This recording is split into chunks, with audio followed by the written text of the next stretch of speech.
ভারতকে হারিয়ে টানা দ্বিতীয়বার এশিয়া কাপে চ্যাম্পিয়ন বাংলাদেশ। এক বছর আগে সংযুক্ত আরব আমিরাতকে হারিয়ে প্রথমবারের মতো অনূর্ধ্ব-19 এশিয়া কাপের শিরোপা জিতেছিল বাংলাদেশ। এক বছর পর আবারও একই মাঠে একই টুর্নামেন্টের ফাইনালে উঠে যুবা টাইগাররা। তবে এবার প্রতিপক্ষ ভারত।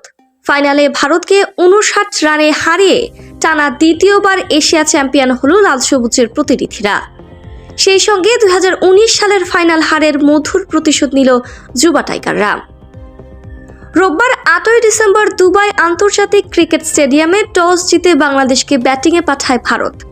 এদিন বড় সংগ্রহ করতে ব্যর্থ হয় যুবা টাইগাররা।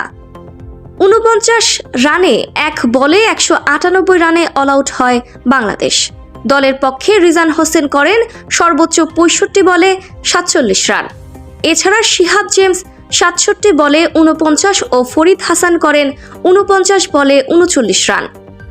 199 রানের টার্গেটে ব্যাট করতে নেমে শুরুটা ভালো হয়নি ভারতের। বাংলাদেশে পেসারদের তোপে 44 রানের মধ্যে 3 উইকেট হারিয়ে চাপে পড়ে ভারত।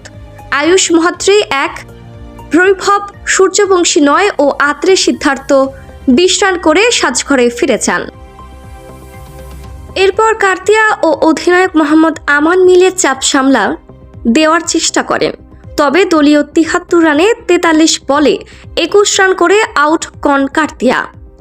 তার বিদায়ের পরই দ্রুত আরও 3 উইকেট হারিয়ে ধুঁকতে থাকে ভারত। হারভাংশ পাঙ্গালিয়া 6, কিরণ চোরমেল 1 ও রানের খাতা খোলার আগেই ফিরে যান নিখিল কুমার। এরপর হার্দিক রাজকে সঙ্গে নিয়ে লড়াই চালিয়ে যাওয়ার চেষ্টা করেন আমান। 34 রানের জুটি গড়েন এই দুই ব্যাটার।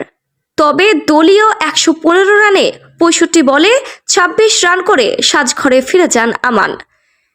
দ্রুতই আরও 2 উইকেট হারিয়ে 35 ওভার 2 বলে 139 রানে গুটিয়ে যায় ভারত।